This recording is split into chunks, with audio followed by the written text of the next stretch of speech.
Mama wakwaba wo frame adwoa searching mesrel na wa subscribe to my channel mia notification bell no so for more news.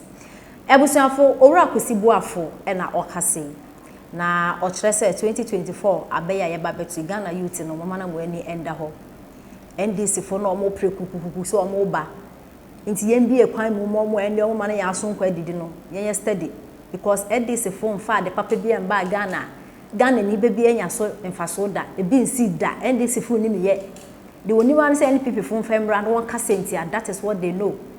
Na all can teach pa any free SHS or chere in kronkro bebre wo Ghana ha no ma chese typical villages no obu wo ho no ma de ode tadua dimpo ebo no enso se ni ma me nya sika eto prepare nya sika eto trunk na chop box e man for the first time oko school a ontua school fees onkotua admission fee onya de ode beto gari na sichire bi egu ni chop box mu ko school a na ne ono so wetimi abeka nipa ho ehu reading ehu ni dintro nti free SHS in the papa na NDC fo na wo hye youth ni bi kutu pass won konkoto aba na wo kuku won ho no o man penda da John Dramani Mahama nemba ene abrofo na wo wale wo Dubai na wo sidan akese wo do wo ye dey sometimes wo dwuma won ti ase nye NDC fo nko a NPP fo nso ka ho na NPP fo no aye yen kana kese because me de bia me tie news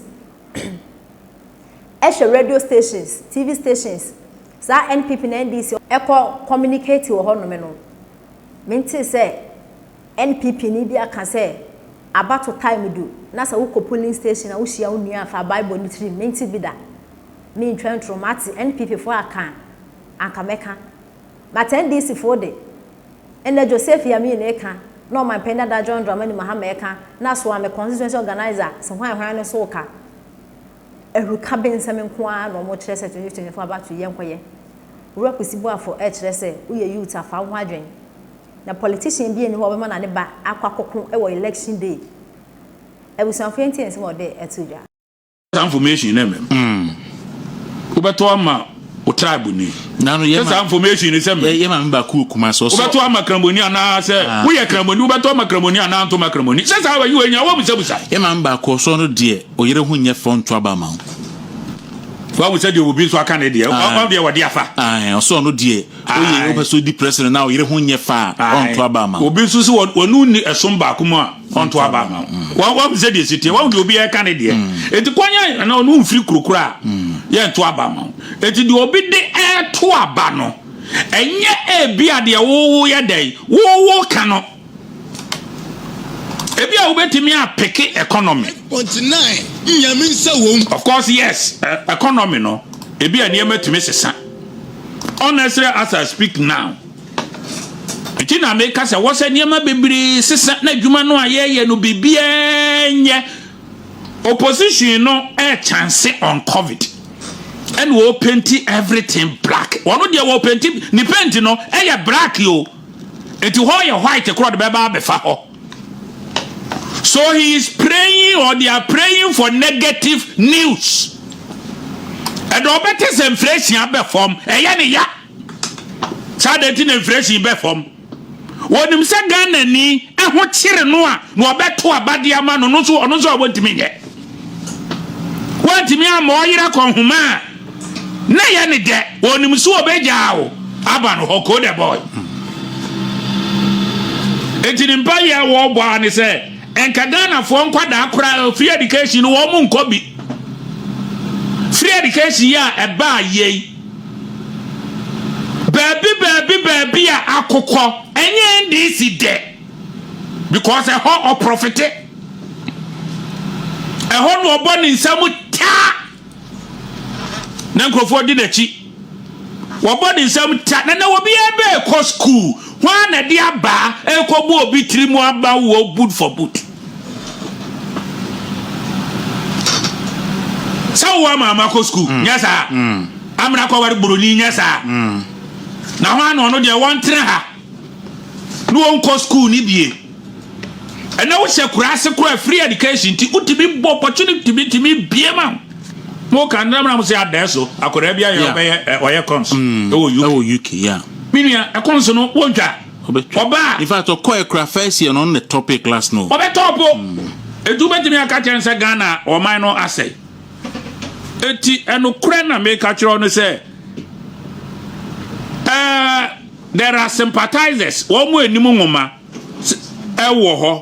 Yeah, they can assist our communication. One bet me a boa information. Say ball okura no two team. Na woman ya dia. Uti go to prayers. Na no me hwe match bi a me hwe ye. Wo mu bono. Ghana for be me and send the two teams no. Wo mu bobie. Ana say wo Ghana blood in them. Yes we wadin katia.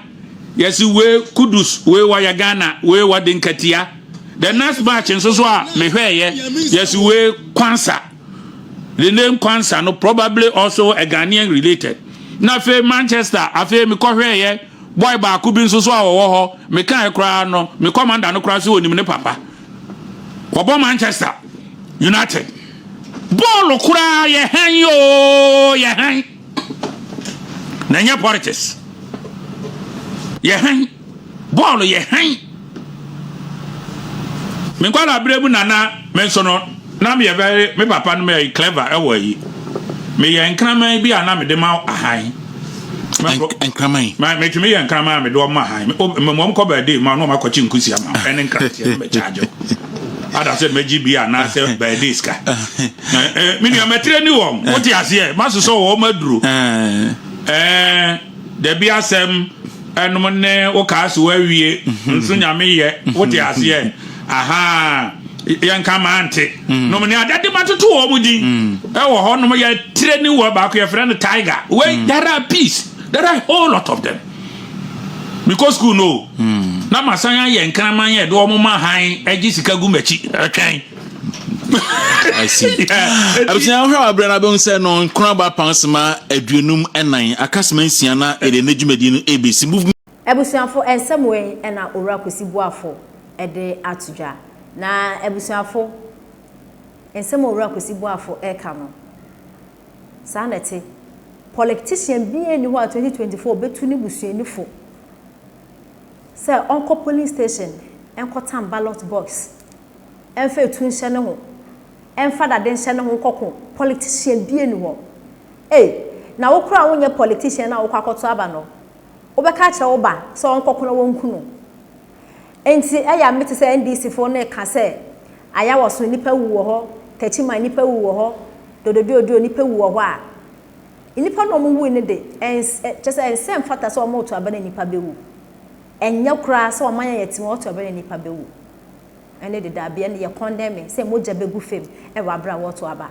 but ye de condemn ne to nchen na se ye face reality a me pese me bisa se his excellency Nana Addo Dankwa Akufo-Addo ye ba beto aba 2020 no okwaduru so e no mo ma na kwankere se onku nipa na on win elections no na empo his excellency Nana Addo Dankwa Akufo-Addo na nkasa e na ode etushe ni sem ekokun se nkofo no mu 2020 no dabi se we jimi abatu edua ubewu se we jimi a wo to ababia wodo ba yi scapegoats ai wodo ba scapegoats no mu ekun na se wudu soro a wo be wa ma na esen because ehru kabesem me kwatame ballot box e no mo kun me 7th December ko ba bia wo to aba cast your vote go home wo bobo a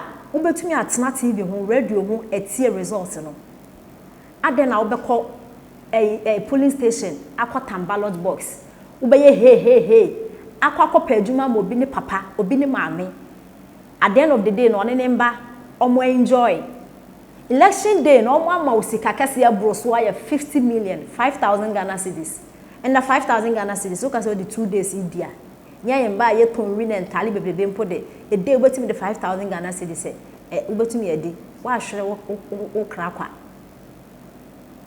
NPP ni ya omo koye let my vote count ya omo bo na ni a owi wewu sanso na 2020 abato what any pe wu yom ewu wan koye gidigidi on beku yemfa general election in pontu nchen NDC and NPP sometimes from headquarters. She do mo ye wo ho na mo bro mo ho mo ba na mo twagya eto mo office im. Inti what wa bana se wa anye kikikikiki wa koto aba wa akofie se me your mind ba about to time edu me kwa kwakire madwen. You have your right. And obi into me just right and if you can decide to vote, you can decide not to vote. Obi into me no enye bibia obi into me drag you feel face kwato aba. But when decide is obeto aba no cast to vote, we are just go home. Ment na ho na gidigidi bi mposo a esia wakwakowu. But obo wa ya na dwen say about to time edu the medin kwase asem no mewu kwase ewu. Na sese odo ho kire be kire wan ya. Ho na ado ho kire be kire in 2024 about ye ba beto yi. Ebe ya somdwe NDC fo na uhia we afa baabo no uhia we afa baabo no emma sonde anaso ochina yesu nti ye beto about 2024 asomdwe NPP NDC o de be fa konwa ne bia mo na mu digu ske ye mu na ebi